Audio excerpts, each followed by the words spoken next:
चला मित्रांनो, आपला आजचा पहिला प्रश्न आहे. आपल्या शरीराची वाढ होण्यासाठी व निरोगी राहण्यासाठी ज्या पदार्थांचे पचन आणि सात्मीकरण होऊन ऊर्जा प्राप्त होते त्या पदार्थांना असे म्हणतात. पचन आणि सात्मीकरण होऊन ऊर्जा प्राप्त होते त्या पदार्थांना अन्नपदार्थ म्हणतात. पर्याय क्रमांक 1. तर पुढचा प्रश्न आहे, अन्नाची प्रमुख कार्य ओळखा.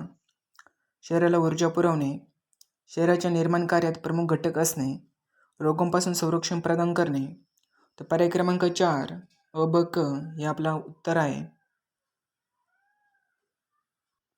तर प्रश्नाचा उत्तर आहे मित्रांनो, ग्लुकोजच्या एक रेणू पासून किती ATP प्राप्त होतात? ग्लुकोजच्या एका रेणूपासून 38 ATP प्राप्त होतात. पर्याय क्रमांक 3. तर 1 ATP पासून 34 कॅलरी जूल ऊर्जा प्राप्त होते. पर्याय क्रमांक 1. अनुद्योगशील कामात असणाऱ्या पुरुषांसाठी प्रतिदिन किती किलोकॅलरी ऊर्जेची गरज असते? अनुद्योगशील कामात असणाऱ्या पुरुषांसाठी प्रतिदिन 2320 किलोकॅलरी ऊर्जेची गरज असते. पर्याय क्रमांक 1. प्रश्न 9 आहे, 16 ते 17 वर्षाच्या मुलांना प्रतिदिन टिंब इतकी ऊर्जेची गरज असते.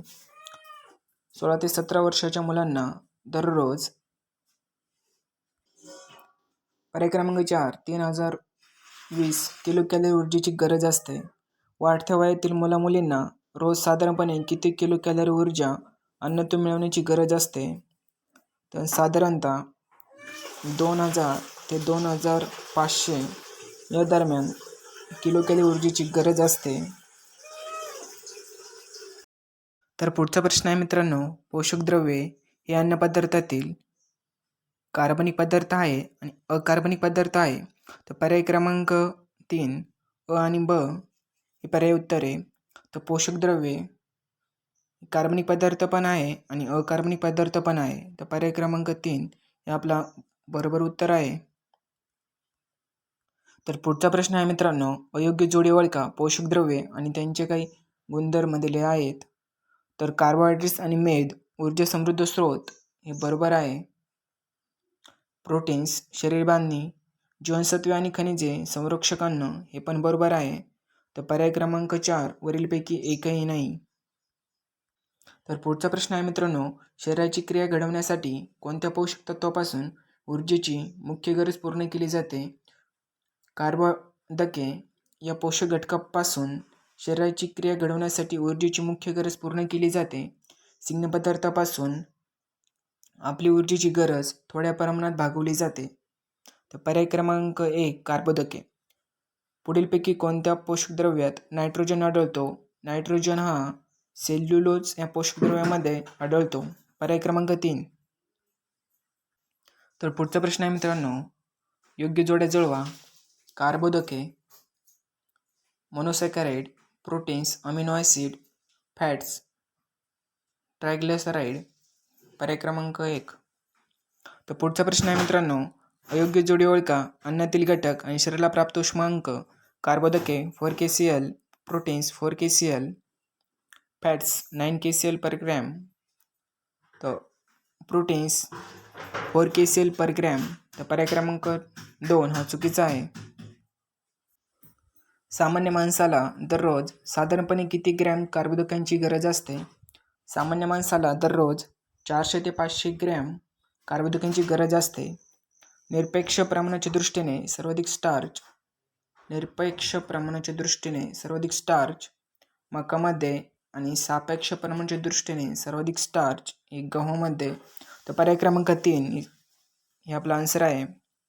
तर अयोग्य जोडी जुळवा. पुढचा प्रश्न आहे, अयोग्य जोडी जुळवा. स्टार्च बटाटे गहू बरोबर आहे.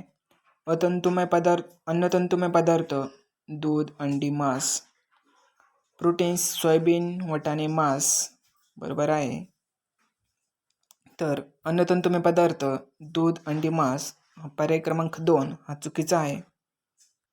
तर पुढचा प्रश्न आहे मित्रांनो, टिंबटिंब ऊर्जेचे सर्वाधिक समृद्ध स्रोत आहेत. तर कार्बोदके 4 kcal, मेद 9 kcal, प्रोटीन्स 4 kcal. तर सर्वाधिक समृद्ध स्रोत हा मेद आहे. पर्याय क्रमांक 2. पुढीलपैकी कार्य कोणत्या पोषक द्रव्याचे आहेत? तर पुढचा प्रश्न आहे मित्रांनो, अंड्यातील कोणत्या भागामध्ये प्रोटीनचे प्रमाण जास्त असते? तर अंड्याच्या पांढऱ्या भागामध्ये प्रोटीन्सचे प्रमाण जास्त असते आणि पिवळ्या भागामध्ये मेदाचे प्रमाण जास्त असते. तर पर्याय क्रमांक 1, पांढऱ्या भागामध्ये प्रोटीनचे प्रमाण जास्त असते. तर पुढचा प्रश्न आहे मित्रांनो, अंड्यामध्ये पुढीलपैकी कोणता घटक आढळत नाही? अंड्यामध्ये प्रोटीन्स आढळतात, फॅट्स मेद आढळतात, व्हिटॅमिन ई पण आढळतं, परंतु कार्बोदके आणि व्हिटॅमिन सी या अंड्यामध्ये आढळत नाही. व्हिटॅमिन सी हे आवळामध्ये आढळतं आणि कार्बोदके हे तर पर्याय क्रमांक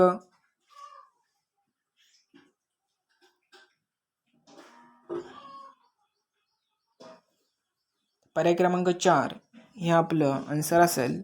शरीराचे इंधन म्हणून कोणत्या पोषक द्रव्याला ओळखले जाते? तर शरीराचे इंधन म्हणून कार्बोदके शरीराचे इंधन म्हणून ओळखले जातं. पर्याय क्रमांक 1. 1 ग्रॅम आहारीय तंतुमय पदार्थापासून किती कॅलरी ऊर्जा प्राप्त होते? 1 ग्रॅम आहारीय तंतुमय पदार्थापासून 2 किलो कॅलरी ऊर्जा प्राप्त होते. पर्याय क्रमांक 3 बरोबर आहे. तर पुढचा प्रश्न आहे, योग्य जोड्या जुळवा. मोनोसॅकॅराइड गॅलॅक्टोज, डायसॅकॅराइड माल्टोज आणि पॉलिसॅकॅराइड सेल्युलोज. पुढचा प्रश्न आहे मित्रांनो आपला, पिकलेल्या फळामध्ये केवळ फ्रुक्टोज आढळते आणि मधामध्ये केवळ ग्लुकोज आढळते. योग्य विधाने ओळखायची आहे. तर पर्याय क्रमांक 4 दोन्ही नाही. पिकलेल्या फळामध्ये फ्रुक्टोज प्लस ग्लुकोज आढळतं आणि मधामध्ये फ्रुक्टोज प्लस ग्लुकोज हे दोन्ही आढळतात. तर पुढचा प्रश्न आहे मित्रांनो आपला, योग्य जोडी ओळखा. डायसॅकॅराइड आणि समाविष्ट मोनोसॅकॅराइड घटक. तर पुढचा प्रश्न आहे मित्रांनो, अयोग्य जोडी ओळखा. डायसॅकॅराइड आणि समाविष्ट मोनोसॅकॅराइड घटक. सुक्रोज ग्लुकोज प्लस फ्रुक्टोज बरोबर आहे. Maltose glucose plus glucose. Lactose glucose plus galactose. तर पर्याय क्रमांक 3 हा चुकीचा आहे. Lactose glucose plus galactose. तर पुढचा प्रश्न आहे मित्रांनो, अयोग्य जोडी ओळखा. घटक आणि आढळणारा डायसॅकॅराइड. बीट, लॅक्टोज, अंकुरलेले धान्य, सुक्रोज, दूध, माल्टोज, वरील सर्व. तर पर्याय क्रमांक 4 वरील सर्व अयोग्य आहे. तर पुढचा प्रश्न आहे मित्रांनो, मेद ही संज्ञा कोणी दिली? मेद ही संज्ञा ब्लॉयर पर्याय क्रमांक 1 यांनी दिली.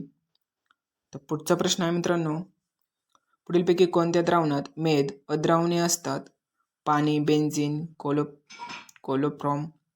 तर पर्याय क्रमांक 1 पाण्यामध्ये मेद हे द्रावणीय असतात. तर पुढचा प्रश्न आहे मित्रांनो, मेद कोणत्या एकवारिकेने बनलेले असतात? मेदाम्ले, ग्लायसेरॉल, ॲमिनो ॲसिड कोणत्या एकवारिकेने बनलेले असतात? मेद हे मेदाम्ले प्लस ग्लायसेरॉल या एकवारिकतेने बनलेले असतात. तर पर्याय क्रमांक 4 हे आपलं आन्सर आहे. रासायनिकदृष्ट्या मेद टिंबटिंब असतात. रासायनिक दृष्ट्या मेद ट्रायग्लिसराईड पर्याय क्रमांक 1 ट्रायग्लिसराईड असतात. तर पुढचा प्रश्न आहे मित्रांनो, मानवी शरीरात प्रोटीन्स तयार करण्यासाठी किती अमिनो ॲसिड असतात? तर मानवी शरीरामध्ये प्रोटीन्स तयार करण्यासाठी 20 अमिनो ॲसिड असतात. तर पुढचा प्रश्न आहे मित्रांनो, व्हिटॅमिन असे नाव जीवनसत्वांसाठी कोणी दिले? व्हिटॅमिन असे नाव जीवनसत्वांसाठी कोणी दिले? कॅम्युअर फंक पर्याय क्रमांक 1. तर पुढचा प्रश्न आहे, पुढीलपैकी कोणता व्हिटॅमिन मानवी शरीरात तयार केला जातो? व्हिटॅमिन डी हा मानवी शरीरामध्ये तयार केला जातो. तर पुढचा प्रश्न आहे मित्रांनो, पुढे दिलेल्या जीवनसत्वांमधून जल अविद्राव्य जीवनसत्वे निवडा. जल अविद्राव्य तर बी आणि सी हे विटॅमिन जलविद्राव्य आहे. तर vitamin A, vitamin D, vitamin E आणि विटॅमिन के हे जीवनसत्व जलविद्राव्य जीवनसत्व आहे. म्हणून पर्याय क्रमांक 4 बरोबर. जलविद्राव्य जीवनसत्वे ही पाण्यात विरघळणारी जीवनसत्वे आहेत. विटॅमिन बी आणि विटॅमिन सी ही पाण्यात विरघळणारी जीवनसत्वे आहेत. ही जीवनसत्वे लघवी घामयातील पाण्याबरोबर शरीराबाहेर टाकली जातात, म्हणून त्यांचा सतत पुरवठा होणे गरजेचे असते. तर जलविद्राव्य vitamin A, vitamin D, vitamin E आणि विटॅमिन के ही 4 जीवनसत्वे जलविद्राव्य जीवनसत्वे आहेत. ही जीवनसत्वे पाण्यात विरघळत नाहीत, ती सिंग पदार्थात म्हणजेच शरीरातील मेदात विरघळतात. शरीरात यांची साठवण मेद आणि यकृतात केली जाते. तर पुढचा प्रश्न आहे मित्रांनो, रायबोफ्लेविन हे रासायनिक नाव कोणत्या विटॅमिनाचे आहे? रायबोफ्लेविन हे रासायनिक नाव B2. पर्याय क्रमांक 2 अयोग्य जोडी ओळखा. विटॅमिन्स आणि रासायनिक नाव. Vitamin A retinol, vitamin C ascorbic acid, vitamin D tocopherol, vitamin K phylloquinone. तर विटॅमिन डी कॅल्सिफेरॉल हे त्याचं नाव आहे. तर पर्याय क्रमांक 3 चूक आहे.